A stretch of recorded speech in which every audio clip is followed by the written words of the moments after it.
रोखठोक वार्तांकन, रोखठोक बातमी. पत्रकार व या सभेसाठी इथे उपस्थित असणारे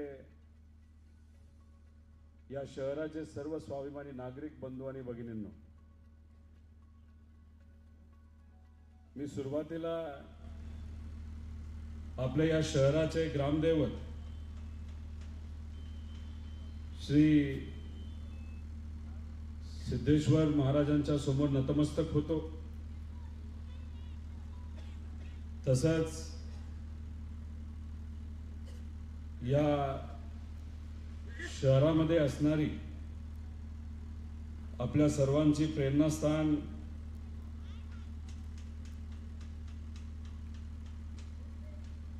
जे आपलं मार्कंडेय मंदिर आहे त्यांच्यासमोर मी नतमस्तक होतो. तसंच इथं जी पवित्र दर्गा आहे व सर्व प्रेरणास्थान अशा सर्वांसमोर मी नतमस्तक होऊन या सभेची सुरुवात करतो. खरं तर या शहरामध्ये अनेक वेळा मी आलेलो आहे. आल्यानंतर इथं असणारे नेते, कार्यकर्ते, पदाधिकारी, सामाजिक कार्यकर्ते या सर्वांशी नेहमी मी संवाद साधला. या भूमीमध्ये एक समतेचा संदेश आहे. महात्मा बसवेश्वर आणि वारकऱ्यांची ही भूमी आहे. तुम्ही जर बघितलं तर या शहरामध्ये सर्व समाजाचे, सर्व धर्माचे व सर्व भाषेची लोक एकत्रित राहतात. एकमेकांना विश्वासात घेऊन या शहराला पुढे घेऊन जाण्यासाठी प्रामाणिकपणे प्रयत्न करतात. आणि या शहरामध्ये जर आजची या परिस्थिती बघितली तर शहर ज्या पद्धतीने विकसित व्हायला पाहिजे होतं ते गेल्या 5-10 वर्षामध्ये झालेलं दिसत नाही. खरं तर जेव्हा केव्हा महेश भाऊंशी मी चर्चा केलेली आहे, इथं असणाऱ्या पदाधिकाऱ्यांशी चर्चा केलेली आहे, त्यांचं सगळ्यांचं मत आलं की आपल्या या शहरामध्ये IT पार्क आले पाहिजे, MIDC आली पाहिजे. ही आपल्या लोकांची इच्छा आहे, या मतदारसंघामध्ये राहणाऱ्या नागरिकांची इच्छा आहे. पण गेले अनेक वर्ष तसं कुठेही काही झालेलं दिसत नाही.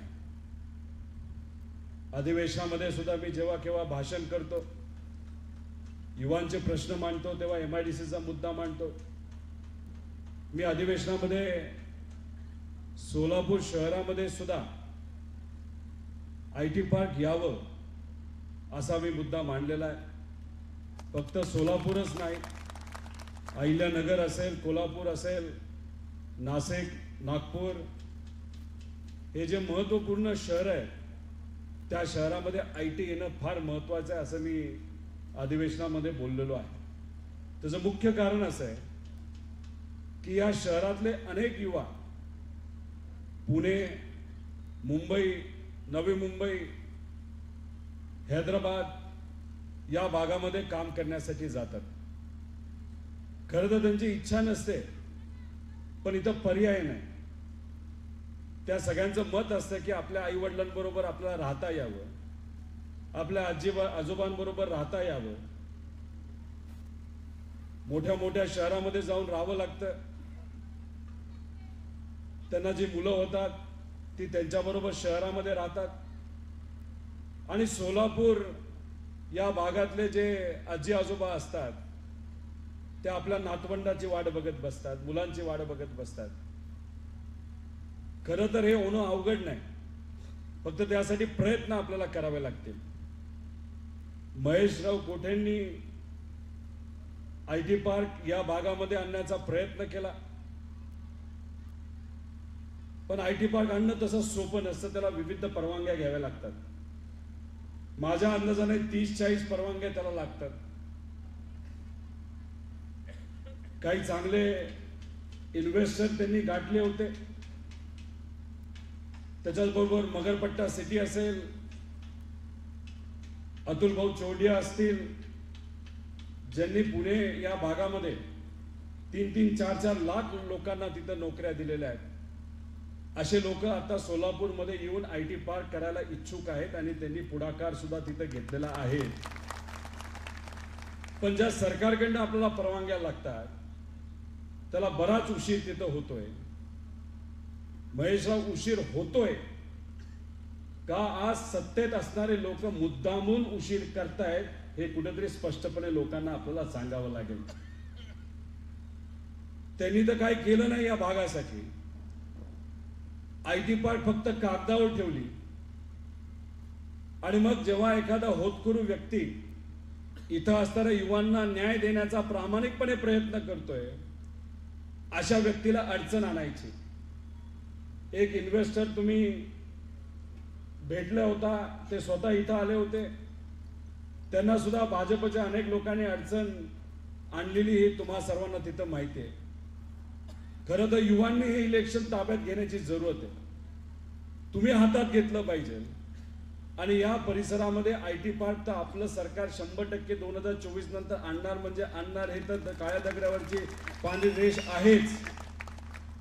पण महेश रावांसारखा एक चांगला उमेदवार हा फक्त उमेदवार न राहता या 2024ला, ते सुद्धा 23 तारखेला जेव्हा निकाल लागेल तेव्हा 100% आमदार झाला पाहिजे. यासाठी आपल्या सर्वांना प्रयत्न करायचे. भाजपचे सर्वे सुद्धा हेच सांगतायत की 20 वर्ष भाजपचा जो आमदार इथं आहे ते 20 वर्ष आता संपले, ते परत काही आमदार होणार नाहीत. जर आमदार कोण होणार असेल तर महेश भाऊच तिथं होणार आहेत. हे भाजपच्या सर्वेमध्ये सुद्धा तिथं दाखवलं गेलेलं आहे.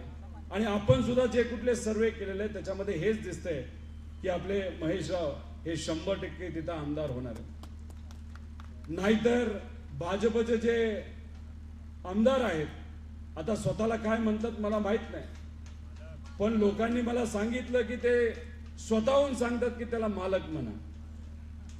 आता 20 वर्ष झाले असे जे मालक आहेत ज्यांना फक्त स्वतःच्या मुलाची चिंता लागलेली आहे त्यांना आता घरी बसवलं पाहिजे.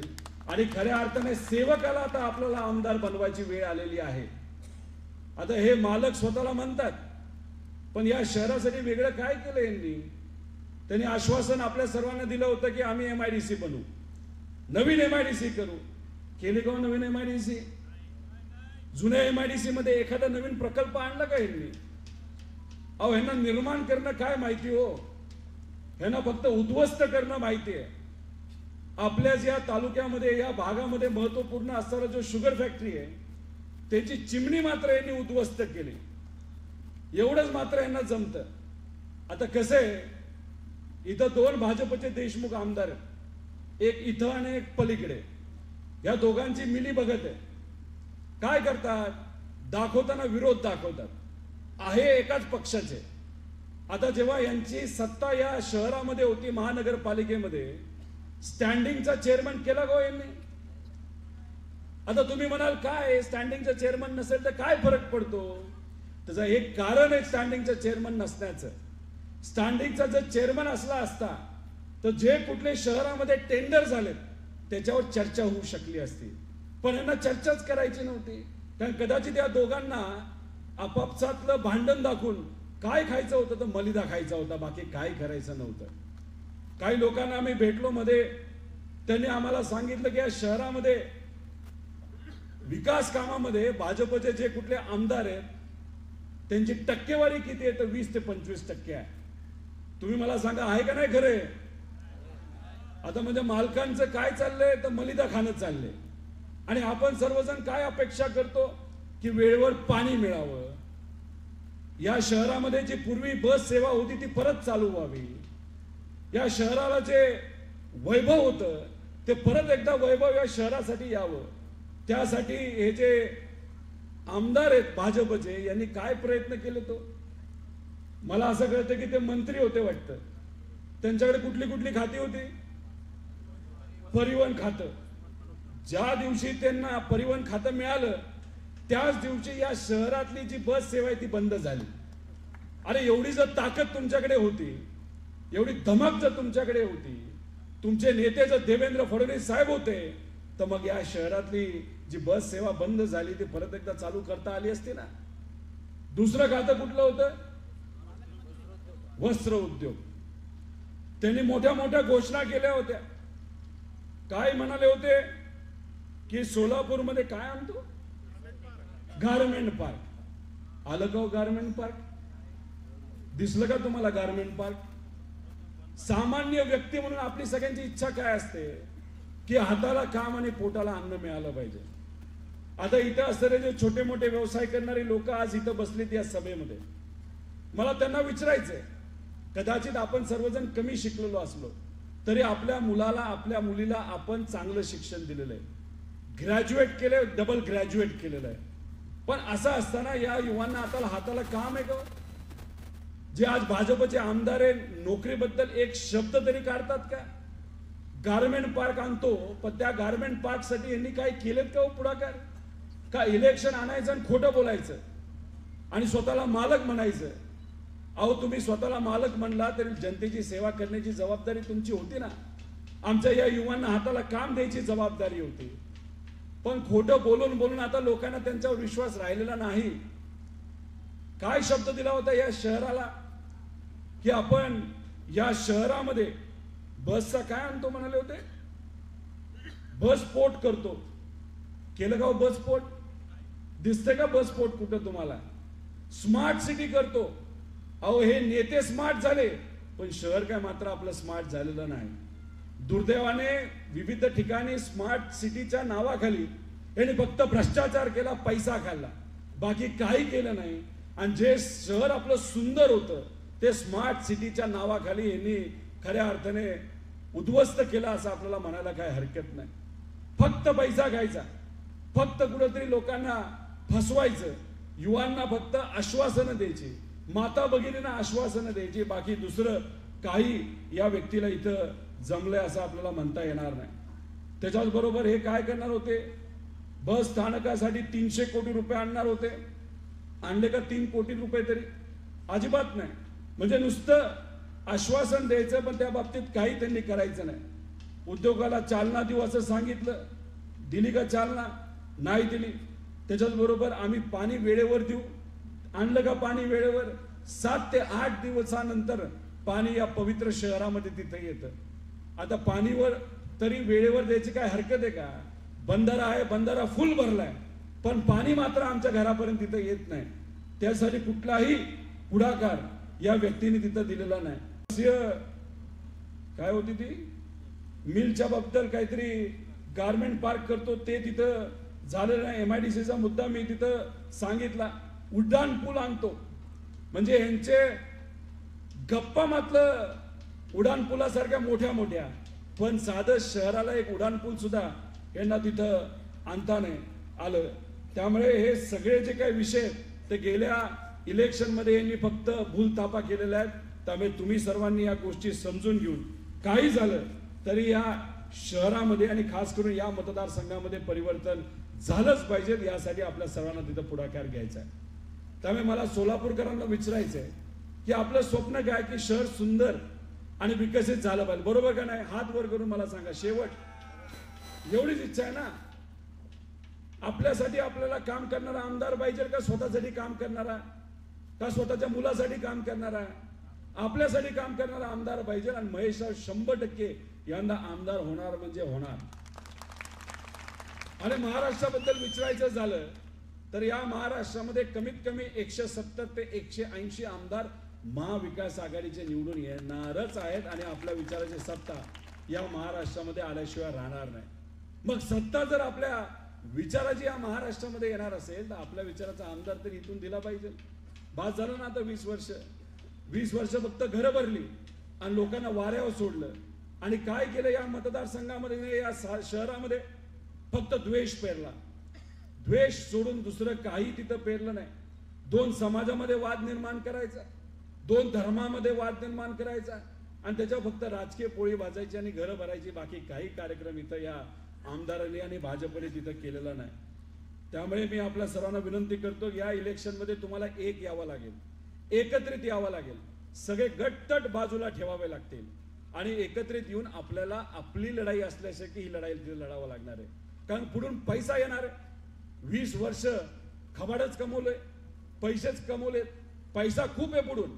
तो पैसा या इलेक्शन मध्ये मोठ्या प्रमाणात बाहेर येणार आहे. इलेक्शन मध्ये पैसा वाटला जाणार आहे. एका मताला 500 रुपये, एका मताला 1000 रुपये दिले जातील अशी चर्चा आहे. साधा प्रश्न मी आपल्या सर्वांना करतो की 500 रुपये जर इलेक्शन मध्ये पुढच्या बाजूला येणार असतील तर हे 500 रुपये किती वर्षासाठी आहे? 5 वर्षासाठी. म्हणजे वर्षाला किती झाले? 100 रुपये. एका वर्षामध्ये किती दिवस असतात? 365. मग 100 रुपयाला जर 365 आपण डिवाइड केलं, भागाकार केला, किती रुपये येतात दिवसाला? 30 पैसे. 1000 रुपये वाटले 60 पैसे. मला आपल्या सर्वांना इथं विचारायचंय की आपल्या मताची आणि आपल्या स्वाभिमानाची किंमत 60 पैसे का हो दिवसाची? कुणी एक किंमत लावू शकतं का? आपल्या स्वाभिमानाची किंमत कुणी लावू शकतं का? अजिबात नाही. त्यामुळे पुढच्याला असं वाटतं की पैसा वाटला, लोकांना विकत घेतलं म्हणजे विषय संपला. अहो, स्वप्न बघणं आता सोडून द्या. ही गुजरात शाहीची या महाराष्ट्रामध्ये तुम्ही लागू करण्याचा प्रयत्न करताय ना, हे आम्ही महाराष्ट्रातले लोक आणि खास करून स्वाभिमानी लोक हे कधीही खपवून घेणार नाही. आणि हे जे खोटारडे लोक आहेत, या खोटारड्या लोकांना तर आपण त्यांची जागा दाखवल्याशिवाय राहणार नाही. महात्मा बसवेश्वर महाराजांबद्दल त्यांनी काय वक्तव्य केलं होतं की आम्ही खूप मोठा विकास आराखडा बनवू, खूप मोठं तिथं स्मारक बांधू. केलं का यांनी? काय केलं का? काय बसवेश्वर महाराजांबद्दल जर तुम्ही खोटं बोलत असाल तर इथं असणारी सुज्ञ जनता, हुशार जनता या खोटारड्या लोकांना निवडून देईल का हो? अहो, अण्णांनी स्वतःच्या निधीतून आणि जेवढं काही जमलं त्यासाठी 1-1.5 कोटी रुपये दिले. दिलेला शब्द हा अण्णांनी तिथं पाळला का नाही पाळला? मग तुमच्याकडे सत्ता आहे, तुमच्याकडे पैसा आहे, तुमच्याकडे देवेंद्र फडणवीस आहे, तरी सुद्धा तुम्हाला शब्द पाळता आला नाही. तो सुद्धा महाराजांचा आहे, तो सुद्धा मंदिराचा, स्मारकाचा. मग खोटं बोलण्याची लेवल काय लेवलला तुम्ही घेऊन जाल? म्हणजे इतकं चेष्टा या समाजाची लोकांची केली असं कुठेतरी आपल्याला म्हणावं लागेल. आणि महाराष्ट्राच्या बाबतीत तुम्ही निश्चिंत राहा. पवार साहेब तिथे लढतायत, उद्धव ठाकरे साहेब लढतायत, काँग्रेसचे नेते लढतायत. परिवर्तन ते या महाराष्ट्रामध्ये होणारच आहे. या जिल्ह्याबद्दल बोलायचं झालं, एखाद दुसरं सीट सोडलं तर 100% सीटवर महाविकास आघाडीचेच आमदार तिथं निवडून येणार. आणि शहरामध्ये टेन्शन नाही, महाविकास आघाडीचे लोक तिथे निवडून येणारच आहे. त्यामुळे तुम्ही या मतदारसंघाची जबाबदारी घेताय का? घेणार आहात का? अहो, मला सर्व कष्टकऱ्यांना विचारायचंय, स्वाभिमानी लोकांना विचारायचंय की या मतदारसंघाची जबाबदारी आपण घेत आहात का? महेश रावची जबाबदारी तुम्ही घेतली ना? मग त्यासाठी आजपासून 20 तारखेपर्यंत आपल्या सर्वांना लढायचंय आणि 23 तारखेला गुलाल हा 100% आपल्या सर्वांच्या अंगावर आहे असा विश्वास या ठिकाणी मी इथं व्यक्त करतो. अहो, आपण सर्वजण या शहरामध्ये MIDC यावी यासाठी प्रयत्न करताय. आपला प्रयत्न काय की या महाराष्ट्रामध्ये विकास व्हावा, इथं इन्व्हेस्टमेंट यावी. पण ही इन्व्हेस्टमेंट या महाराष्ट्रात येण्याऐवजी कुठे चालली तर गुजरातला चालली. म्हणजे गुजरातचा विकास चाललाय. 2014 पासून आतापर्यंत जर काय या भाजपच्या आणि महायुतीच्या लोकांनी केलं असेल तर फक्त आणि फक्त गुजरातचा विकास केलाय, बाकी यांनी काही केलं नाही. मोठे मोठे IT पार्क, ITच्या कंपन्या या महाराष्ट्रामध्ये येणार होत्या, त्या सुद्धा या लोकांनी गुजरातला घेऊन गेले. म्हणजे गुजरातसाठी एअरबस आणि महाराष्ट्राला काय म्हणतात तर खाली बस, असं या लोकांचं काम. फक्त द्वेष, बाकी काही दिलं नाही. फक्त भेदभाव. म्हणजे फक्त गुजरातचे नेते जे दिल्लीमध्ये बसलेले आहेत त्यांना खुश करण्यासाठी देवेंद्र फडणवीस साहेबांपासून ते सर्व भाजप नेत्यांनी आणि महायुतीच्या नेत्यांनी काय केली असेल तर तिथं जाऊन फक्त हुजरेगिरी केली, बाकी काही तिथं केलेलं नाही. त्यामुळे मी आपल्या सर्वांना विनंती करतो, महाराष्ट्राचा स्वाभिमान आपला राखायचा असेल तर 100% प्रत्येक व्यक्तीला, प्रत्येक आमदाराला आपल्याला निवडून द्यायचे आणि ती जबाबदारी तुमच्या सर्वांच्या खांद्यावर आहे. आता हे फडणवीस साहेब काय म्हणतात की लाल रंगाचं संविधान. अहो रंग कधीपासून बघावा लागला हो. माझं देवेंद्र फडणवीस साहेबांना एवढंच म्हणायचंय की बाबांनो, रंगाबद्दल तुम्ही बोलू नका. संविधानची मान सन्मान तुम्ही कधी राखलाय का? संविधान कधी वाचलंय का? हे तरी लोकांना तुम्ही तिथे सांगा. लाल रंग कधीपासून परखा झाला? अहो माता भगिनींच्या कपाळावर सुद्धा जे कुंकू आहे ना, ते सुद्धा लाल आहे. आणि लाल रंग हा स्वाभिमानाचा रंग असतो. त्यामुळे उगाच रंगात लोकांना अडकू नका. महाराष्ट्रासाठी काय करणार आहे ते तुम्ही सांगा. अहो संविधान बदलायला निघाले होते हे लोक. तुम्ही सर्वांनी हे इलेक्शन लोकसभेच्या हातात घेतलं म्हणून ह्या त्या गोष्टी तिथं जमल्या नाहीत. त्यामुळे मी आपल्या सर्वांना मनापासून आभार व्यक्त करतो की या महाराष्ट्राच्या स्वाभिमानी लोकांनी ही जी गुजरातच्याही या महाराष्ट्रामध्ये लागू करण्याचा प्रयत्न काही गुजरातचे नेते करत होते आणि ते त्यांना जमलं नाही. 31 खासदार या महाराष्ट्रामध्ये तुमच्या सर्वांमुळे तिथं निवडून आले. पैसा मोठ्या प्रमाणात वाटला गेला, इतक्या मोठ्या प्रमाणात की प्रत्येक मतदारसंघामध्ये 100 ते 150 कोटी रुपये हे महायुतीच्या नेत्यांनी पक्षाने तिथं वाटला. पण कितीही पैसा वाटला तरी सुद्धा महाराष्ट्रातल्या स्वाभिमानी लोकांनी काय निवडून दिलं तर लोकशाहीला निवडून दिलं आणि महाविकास आघाडीला तिथं पाठिंबा दिला. आणि असंच वातावरण या महाराष्ट्रामध्ये प्रत्येक ठिकाणी आहे. लाडकी बहीण योजना आणली, घाई गडबडीने आणली. मला इथं असणाऱ्या सर्व लोकांना सांगायचे, घरी जाऊन सांगा की महाविकास आघाडी सरकार येणारच आहे, पण आल्यानंतर आपण ही लाडकी बहीण योजना बंद करणार नाही. उलट महालक्ष्मी योजना आपण आणणार आहोत आणि 1500 रुपये हे दुप्पट करून 3000 रुपये आपण तिथं करणार आहोत. पण लाडक्या बहिणीला तिथं मान सन्मान देत असताना लाडक्या बहिणीची सुरक्षितता सुद्धा आम्ही तिथं बघणार आहोत. म्हणजे या शहरामध्ये काय परिस्थिती, या राज्यामध्ये काय परिस्थिती, दिवसाला 1 ते 2 बलात्कार दुर्दैवाने या महाराष्ट्रामध्ये होत आहेत. म्हणजे महिला सुरक्षित नाही आणि दुसऱ्या बाजूला महिलांचं फक्त मतदान पाहिजे. अहो दिवाळी तुम्ही घेतली का नाही? खर्च केला का नाही दिवाळीचा?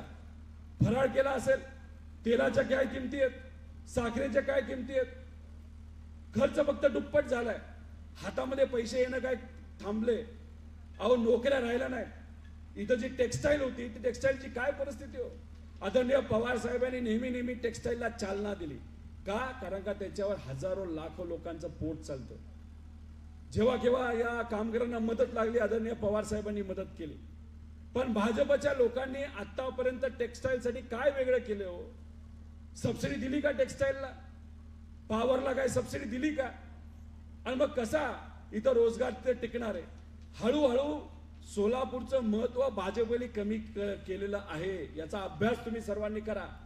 टेक्स्टाईलला चालना नाही, MIDCला चालना नाही. मग टेक्स्टाईल आणि MIDC जर इथं टिकणार नसेल तर छोट्या मोठ्या व्यावसायिकांनी काय करायचं? दुकानदारांनी काय करायचं? हे जे अंध भक्त आहेत ना काही, त्यांना तुम्ही जाऊन सांगा की अहो सोलापूरमध्ये जे पूर्वीचा काळ होता, वैभव होतं या सोलापूरमध्ये, भाजपने फक्त तुम्ही गेल्या 14 पासून आतापर्यंतचा जर अभ्यास केला तो वैभव मिटवण्याचं काम केलेलं आहे. आणि या सोलापूरचं वैभव मिटल्यानंतर इथं असणाऱ्या लोकांनी हाताला काय करायचं? कामाचं काय करायचं? नोकरीचं काय करायचं? छोट्या मोठ्या व्यावसायिकांचा फक्त उलाढाल बघा. इथं फक्त महागाई वाढली म्हणून उलाढाल वाढल्यासारखी वाटते, पण आपल्या हातामध्ये येणारा पैसा खरंच वाढलाय का? खरंच आपल्या घरामध्ये जो पैसा येत होता पूर्वी आणि आता येतो त्याच्यामध्ये खरंच वाढ झाली का? अहो काय मुलांना डिग्री दिली, पोस्ट ग्रॅज्युएट केलं, दुकान तेवढंच, किराण्याचा असो, चहाचा गाडा असो. वडील 4थी शिकलेले, 10वी शिकलेले, मुलगा इंजिनियर झालाय. पण मुलगा काय करतो तर त्याच दुकानामध्ये 4थी झालेल्या वडिलांबरोबर, 10वी झालेल्या वडिलांबरोबर इंजिनियर झालेला मुलगा काय करतो? तो दुकानात काम करतो. वडिलांची काय अपेक्षा होती, आईची काय अपेक्षा होती की कुठेतरी चांगल्या कंपनीमध्ये नोकरी मिळावी, एखाद्या मोठ्या IT कंपनीमध्ये नोकरी मिळावी, सोलापूरमध्ये एखादी नवीन कंपनी यावी आणि त्या कंपनीमध्ये आपल्या मुलाला मुलीला तिथं नोकरी मिळावी. झालं का तसं? काय झालं का? खरं झालं का हे स्वप्न? आणि मग अशा पद्धतीने सातत्याने 20 वर्ष एकाच आमदाराला निवडून द्यायचं आणि त्याला काय अभिमान आहे? मालक म्हटलं म्हणजे अभिमान आहे. अहो कसला मालक? स्वतःचं भलं झालं आणि लोकांना वाऱ्यावर सोडून दिलं. त्यामुळे खऱ्या अर्थाने परिवर्तन करण्याची हीच ती वेळ. आणि आपले महेशराव 4थ्यांदा तो प्रयत्न करत आहेत. मी आश्वासित करतो आपल्याला, आमच्या सगळ्या सर्वेमध्ये आपले महेशराव 100% आमदार होणार आणि आमच्या बरोबर अधिवेशनामध्ये त्या ठिकाणी ते काम करणार. आणि मला असं वाटतं की त्या समाजाचे ते पहिले आमदार तिथं बनणार आहेत जे आज आमच्या बरोबर त्या ठिकाणी काम करणार आहेत. त्यामुळे समाजाचे विषय मांडण्यासाठी, या शहराचे विषय मांडण्यासाठी, इथं लोकांना हाताला काम देण्यासाठी, या शहराचे विषय असू द्या, जे सामान्य लोकांचे विषय असू द्या, हे सगळे विषय मांडण्यासाठी आपल्या महेशरावांना त्या ठिकाणी आपल्याला तिथं आमदार बनवायचं म्हणजे बनवायचंय अशी विनंती या ठिकाणी आपल्या सर्वांना करतो. या महाराष्ट्रामध्ये जो द्वेष पसरवला जातोय आणि द्वेष जर कुणी पसरवत असेल तर त्याचं एकच नाव आहे म्हणजे देवेंद्र फडणवीस, बाकी दुसरं कुठलंच नाव निघत नाही. ते स्वतःला काय म्हणतात, ते या नवीन युगाचे अभिमन्यू आहेत. कसलं अभिमन्यू? तुम्ही चक्रव्यूहामध्ये आज जाऊ शकता, पण सामान्य लोकांना चक्रव्यूहातून बाहेर काढू शकता का? अजिबात नाही. महागाईचं चक्रव्यूह बाहेर काढू शकतात का देवेंद्र फडणवीस? अजिबात नाही. बेरोजगारीचे चक्रव्यूह बाहेर काढू शकतात का देवेंद्र फडणवीस? अजिबात नाही. जी काय बेरोजगारी असेल, जी काय महिलांवर अत्याचार होत आहेत, महिलांची असुरक्षितता आहे, नाही तर आज जे काय या महाराष्ट्रामध्ये मोठ्या प्रमाणात प्रशासन असेल जे अकार्यन्वित आहे, याच्यातून तुम्ही लोकांना बाहेर काढू शकता का? नाही काढू शकत. तर देवेंद्र फडणवीस साहेब, तुम्ही या नवीन युगाचे अभिमन्यू मात्र नाही, पण तुम्ही नक्कीच या नवीन युगाचे जनरल डायर आहात. तिथं मी जेव्हा मराठवाड्यामध्ये फिरत होतो, लोकांशी चर्चा करत होतो, लोकच आम्हाला म्हणतो हे जनरल डायर आहेत. मी म्हणलं कसं हो? अहो, जालियनवाला बागमध्ये ब्रिटिश काळामध्ये तिथे एक जनरल डायर होता ज्यांनी सामान्य लोकांवर गोळीबार केला, महिलांवर गोळीबार केला, लाठीचार्ज केला. हे आता देवेंद्र फडणवीस नवीन युगाचे आता जनरल डायर झालेत. महाराष्ट्रामध्ये आपण जर बघितलं तर लहान मुलांवर लाठीचार्ज केला, महिलांवर लाठीचार्ज केला, वारकरी संप्रदायावर त्यांनी लाठीचार्ज केला. आणि अशा पद्धतीने हे नवीन युगाचे जनरल डायर जाऊन सगळीकडे भाषण करतात की महाराष्ट्राचा विकास करायचा आहे. अहो, 2014 पासून आतापर्यंत काय या महाराष्ट्राचं झालं असेल भाजपच्या काळामध्ये? फक्त वाटोळ झालेलं, बाकी काही नाही. हे मी म्हणत नाही, मोदी साहेबांचा जे काही सांख्यिक विभाग आहे त्यांनी सांगितलेलं आहे की महाराष्ट्राचा विकास हा गेल्या 10 वर्षामध्ये खुंटलेला आहे, मात्र गुजरातचा विकास तिथे झालेला आहे. त्यामुळे ह्या सरकारवर डोळ्यावर काय असेल तर फक्त गुजरातची पट्टी आहे, गुजरातच्या विकासाची पट्टी आहे. महाराष्ट्राचं यांना काही घेणं देणं पडलं नाही. त्यामुळे ही लढाई ही विचाराची लढाई, ही लढाई अस्मितेची लढाई, ही लढाई आपल्याला स्वाभिमानाची लढाई, आणि त्या लढाईमध्ये आपण सर्वजण एकत्रित येऊन लढण्याची जरूरत आहे. त्यामुळे मी जाता जाता आपल्या सर्वांना विनंती करतो की या लढाईमध्ये या आपल्या सेवकाबरोबर तुम्ही सर्वजण आहात का? शेवटपर्यंत हात वर करून सांगा, आम्ही सर्वजण या महेशराव सेवक जे आमचे आहेत, आमच्यासाठी गेल्या अनेक वर्षांमध्ये त्यांनी जे काम केलेलं आहे त्यांच्याबरोबर आम्ही आहोत. हात वर करून सांगा. मग तुम्ही जर हे इलेक्शन हातामध्ये घेत असाल तर टेन्शन नाही, हे इलेक्शन आत्ताच आपण जिंकलेलं आहे, पण ही लढाई मोठी आहे. त्यामुळे याच्यामध्ये शेवटपर्यंत आपला लढा लढायचा आहे आणि पुढच्या व्यक्तीच्या पायाखालून वाळू घसरलेली आहे. तुम्ही बघा, गेल्या इलेक्शनमध्ये हे महाशय लोकांमध्ये येत होते का? प्रचारामध्ये फिरत होते का? घरात बसून प्रचार हे करत होते. आता कसं फिरावं लागतंय? कोणाला घाबरलेत ते तुम्हाला घाबरलेले आहेत. इथं असणाऱ्या स्वाभिमानी जनतेला घाबरलेले आहेत. जे काय खोटे आश्वासन आतापर्यंत यांनी दिलेले आहेत त्या सगळ्या खोटे आश्वासन आता लोक त्यांना विचारत आहेत. त्यामुळे आपल्या या वॉर्डामध्ये सुद्धा आले तर त्यांना विचारायचं की जे जे काय तुम्ही खोटे आश्वासन दिलं त्या सर्व आश्वासनाचं आतापर्यंत काय झालं, ह्या लोकांना तुम्ही हिशोब द्या. आता अतिशय पवित्र अशा आपल्या तालिमी समोर आपली ही सभा होती आणि असं म्हणतात की इथं ही तालीम आणि हा भाग जो कौल देतो तसंच त्या ठिकाणी जमतं. आता तालिमाच्या बाबतीत बोलायचं झालं तर या महाराष्ट्राचे वस्ताद कोण आहेत आपल्याला माहिती आहे. आदरणीय पवार साहेब आहेत. देवेंद्र फडणवीस साहेब 2019ला म्हणणे होते की पवार साहेबांचं राजकारण तिथं संपलंय, काय टेन्शन नाही, आता संपलंय सगळं, आता आम्हीच सगळे. हे कोण म्हणलं होतं? देवेंद्र फडणवीस साहेब होते. त्यानंतर 19ला काय आपण सगळ्यांनी चमत्कार झाला बघितला आपल्या सगळ्यांच्या कृपेने. या महाराष्ट्रामध्ये महाविकास आघाडी सरकार आणलं आणि ते कुणी आणून दाखवलं असेल तर आदरणीय पवार साहेबांनी आणून दाखवलं, उद्धव ठाकरे साहेबांनी आणि काँग्रेसला. जेव्हा केव्हा यांना असं वाटतं ना की काय आपल्या या पवार साहेब वस्तादला आपण हरवलंय, अहो मला या सगळ्या भाजपच्या लोकांना सांगायचंय की वस्ताद इतका हुशार असतो, एक राखीव डाव स्वतःकडे ठेवतो आणि जेव्हा योग्य वेळ येते तेव्हा त्या ठिकाणी चितपट केल्याशिवाय राहत नाही. काय केलं 21ला? कुटुंब फोडलं, पार्टी फोडली. भाजपच्या गुजरातच्या नेत्यांना वाटलं वा, वस्तादला आता चितपट आपण केलं. नंतर काय आलं? लोकसभा आली. काय झालं? 31 खासदार निवडून आणले का नाही आणले? पवार साहेब आम्हाला काय म्हणायचे लोकसभेच्या आधी की आपण लोकसभा मनापासून लढायचे, पण काही झालं तरी विधानसभा जिंकायची म्हणजे जिंकायची. जेव्हा पवार साहेब आणि मोठे नेते म्हणायचे की आपल्याला लोकसभा फक्त लढायची, 31 खासदार आणले. आता जेव्हा पवार साहेब त्यावेळेस म्हणायचे की विधानसभा जिंकायचीच म्हणजे जिंकायची, त्याचा अर्थ कमीत कमी 180 आमदार या महाराष्ट्रामध्ये आपले निवडून आल्याशिवाय राहत नाही. या वयामध्ये सुद्धा पवार साहेब फिरतात, लोकात जातात, लोकांशी चर्चा करतात. जेव्हा केव्हा एखादा साधा व्यक्ती सुद्धा जेव्हा पवार साहेबांना फोन करतो ना, साहेब मला ही अडचण आहे, पवार साहेब स्वतः लक्ष घालतात. सोलापूरचा टेक्सटाईलचा प्रश्न असू द्या, इथं असणाऱ्या शेतकऱ्यांचा असू द्या, ऊस उत्पादक शेतकरी, सोयाबीनचा शेतकरी, नाही तर कपाशीचा शेतकरी असू द्या, ह्या सगळ्यांचे विषय आदरणीय पवार साहेब चर्चेत आणतात. जेव्हा महेशराव सुद्धा पवार साहेबांना जेव्हा भेटले होते ना, साहेब आमच्या सोलापूरसाठी IT पार्क आणायचे. साहेबांनी स्वतः लक्ष घातलं, स्वतः सगळ्या व्यावसायिकांना बोलवलं, मोठ्या मोठ्या IT कंपनीला बोलवलं आणि मग त्यांनी पुढाकार घेऊन इथं IT पार्कला सुरुवात तिथं झाली होती. आता विरोधक म्हणतील वर्ष झालं तरी IT पार्क मध्ये काय झालं? अहो सोडून द्या. पवार साहेबांनी स्वतः या महाराष्ट्राचं पहिलं IT धोरण तिथं केलेलं आहे आणि पवार साहेबांचा संपर्क मोठ्या मोठ्या कंपनीमध्ये आहे.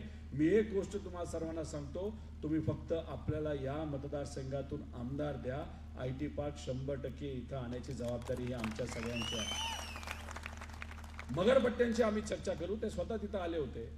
चोडिया साहेबांची चर्चा करू, असे अनेक मोठे मोठे व्यावसायिक आहे, त्यांच्याशी बोलून या महाराष्ट्रामध्ये तर आपण IT नवीन धोरण, ते सुद्धा असं धोरण आपण आणणार आहोत जे छोटे शहर आहेत सोलापूर सारखे, तिथं IT कंपनी यावेत यासाठी स्वतः आपण लक्ष घालणार आहोत. त्याच्याच बरोबर जी IT पार्क इथं महेश रावणी आणि त्यांच्या सर्व मित्रपरिवाराने सुरू केलेले, तिथं असणाऱ्या युवांना 100% हाताला काम मिळल्याशिवाय राहणार नाही असा शब्द इथं देतो. आणि आमच्या माता भगिनींना सांगतो, जे 7-7 दिवस तुम्हाला पाण्याची वाट बघावी लागते, अजिबात तुम्हाला वाट बघण्याची जरूरत तिथं नाही. या सरकारमध्ये असणारे हे जे महायुतीचे नेते आहेत ना, लोकशाहीच्या माध्यमातून आम्ही सर्वजण त्यांची वाट लावणार आहोत, पण तुम्हाला पाण्याची वाट बघायची जरूरत नाही. 100% तुम्हाला दररोज तिथं पाणी कसं येईल यासाठी सुद्धा या शहरामध्ये आम्ही सर्वजण लक्ष घालणार आहोत. अनेक विषय, अनेक मुद्दे आहेत, या सर्व विषयांवर तिथं आपल्याला काम करावं लागणार आहे. दमदाटीबद्दल अजिबात काळजी करू नका. माझ्या मतदारसंघामध्ये सुद्धा दमदाटी केली जाते. अधिकाऱ्यांना सुद्धा मला सांगायचंय, 23 नंतर सरकार महाविकास आघाडीचं येतंय. आमच्या एका सुद्धा युवा कार्यकर्त्यांवर नाही तर कुठल्याही कार्यकर्त्यांवर जो खोटे दाखले नाही तर खोट्या तुम्ही जर केसेस तिथं करणार असाल तर 23 नंतर गाठ आमच्या सर्वांचे, एवढं या ठिकाणी अधिकाऱ्यांनी तिथं समजून घ्या. आणि हे जे नेते दमदाटी करतात ना, अजिबात घाबरू नका. आमच्या मतदारसंघात हेच चाललंय. अहो गुंड आणलेत आमच्या मतदारसंघामध्ये आणि गुंड प्रचार करतायत नेत्यांचे. अहो लोकांनीच इलेक्शन आता तिथं हातामध्ये घेतलेलं आहे. त्यामुळे कोणाला जर दमदाटी केली ना, त्यांना फक्त एवढंच सांगा की 20 तारखेपर्यंत गपचूप प्रचार तुम्ही करा. 23 नंतर आपण आहोत, एक स्पेशल बैठक करू. ज्या ज्या लोकांनी दमदाटी केली ना त्याची एक यादी फक्त काढून ठेवा. एका युवा कार्यकर्त्याचं तुम्ही दुकान बंद पाडता, हॉटेल बंद पाडता. काय केलं चुकीचं त्यांनी? काय चुकीचं केलं? फक्त विचारासाठी लढतोय ना. काय म्हणत होता तो कार्यकर्ता? या आमदाराने गेल्या 20 वर्षामध्ये नुसती खोटी आश्वासनं केली. मला नोकरी मिळाली नाही, माझ्या मित्राला नोकरी मिळाली नाही, माझ्या बहिणीला नोकरी मिळाली नाही. नुसती आश्वासन. बसवेश्वर महाराजांचं स्मारक करू, नुसतं आश्वासन. बस डेपो करू, आश्वासन. ह्या सगळ्या आश्वासनाला कुठेतरी उत्तर लोकशाहीच्या माध्यमातून द्यायचं. म्हणून हा युवा कार्यकर्ता आज महेश रावणवर आपल्या बरोबर तिथं लढायला तयार आहे, प्रचार करतोय. बाकी काय केलं का त्यांनी? कोणा दमदाटी केली का? आणि मग अशा व्यक्तीचं दुकान जर तुम्ही बंद करत असताल, त्या युवा कार्यकर्त्याला मला सांगायचंय 20 तारखेपर्यंत थांब. जो कोणी जो दुकानदार असेल जे तुझं दुकान काढून बघतोय ना, त्या दुकानदाराकडे जर तुला अन्याय केला तर आम्ही त्यांच्याकडे बघून घेऊ, असं या ठिकाणी सांगतो. त्यामुळे या युवांना कुणी हात लावू नका, अजिबात धमक्या देऊ नका. हे बघतो करतो, मग आम्ही 23 नंतर तुमच्याकडेच बघतो.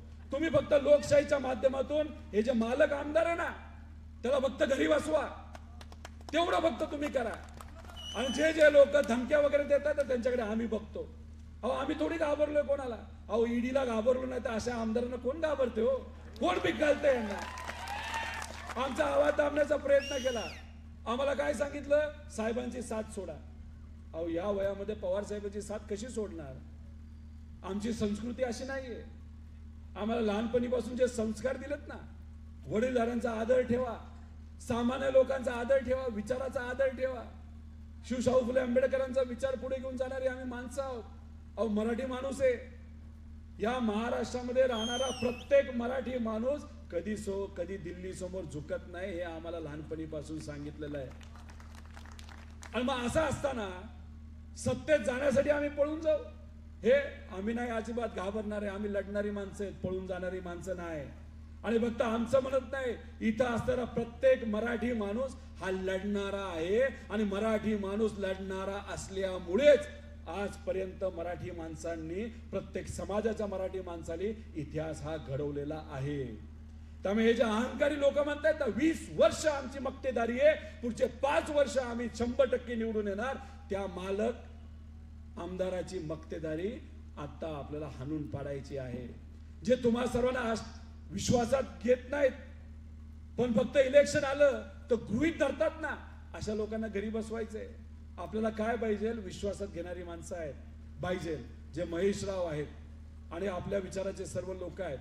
त्यामुळे महेशराव हे तुम्हाला विश्वासात घेतल्याशिवाय कुठलंही काम करणार नाहीत, पण तुम्हाला गृहीत नक्कीच धरणार नाहीत.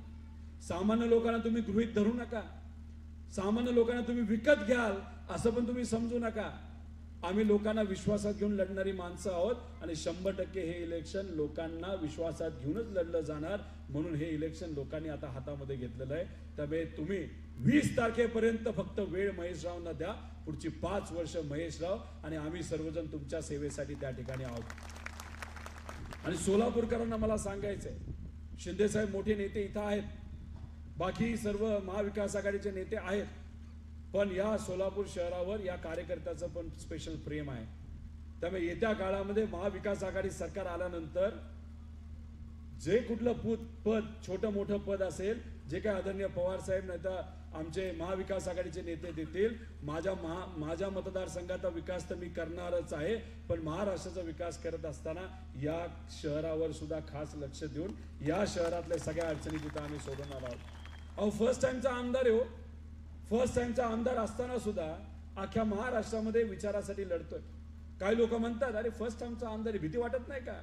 अहो माझ्या मतदारसंघामध्ये असणाऱ्या माझ्या मायबाप जनतेने इलेक्शन हातामध्ये घेतलेलं आहे. माझ्या स्वाभिमानी कार्यकर्ते आणि निष्ठावंत पदाधिकारी इलेक्शन हातामध्ये घेतलंय आणि त्यांनी सांगितलेलं आहे तुम्ही मतदारसंघाची काळजी तुम्ही करू नका, आम्ही आपल्या मतदारसंघामध्ये लक्ष देऊ आणि 100% गेल्या वेळेसपेक्षा जास्त लीडली तुम्हाला आम्ही निवडून देऊ असं तिथे असणाऱ्या लोकांनी मला आश्वासित केलंय. अहो माझ्या मतदारसंघांनी तर मला लढायला शिकवलंय आणि मग माझ्या मतदारसंघातल्या लोकांनी मला लढायला शिकवलं असेल तर आज पवार साहेबांनी, मी महेशरावना गेल्या वर्षभर पासून ओळखतो, 1.5 वर्षापासून तिथं ओळखतो. मी त्यांची तळतळ बघितली आहे. ते कसं या मतदारसंघाच्या हितासाठी, MIDC साठी आणि IT साठी तिथं लढतात हे मी स्वतःहून तिथं बघितलेलं आहे. म्हणून त्यांनी मला फक्त काही दिवसांपूर्वी फोन केला की जमेल का? मी म्हणलं तुम्ही तर आमदार होणारच आहे, फक्त लीड वाढवण्यासाठी 100% हा तुमचा कार्यकर्ता इथं येणार आहे. आता त्यांचा मुलगा म्हणतो 1 लाखाची लीड. अहो 1 लाखाची लीड सोडा, 1 लाख मतं तरी तुम्ही मिळून दाखवा. ही परिस्थिती आजची इथं. अहो तुम्ही फक्त लोकांना जाऊन विचारा काय परिस्थिती आहे, त्यांना 1 लाख मतं सुद्धा तिथं मिळणार नाही. आणि आपले हे महेशराव 100% मला असं वाटतं की 60-70 हजार निवडून आल्याशिवाय राहणार नाही. फक्त दहशत आहे आणि दहशत असल्यामुळे लोक बोलत नाहीत, एवढाच फरक, बाकी काय नाही. आमच्या मीडियाला आणि आमच्या सगळ्या पत्रकारांना विनंती करतो की आपल्या विचाराला जेवढं काय सत्य आहे ते लोकांसमोर तिथं तुम्ही आणा. लोकसभेच्या काळामध्ये इथं आलो होतो तेव्हा चिमणी पाडत असताना सांगितलं होतं इथं विमान लँड होईल आणि उड्डाण करेल. मला माहित नाही की जेव्हा मोदी साहेब इथं आले होते ते विमानाने आले होते की हेलिकॉप्टरने आले होते, कशाने आले होते?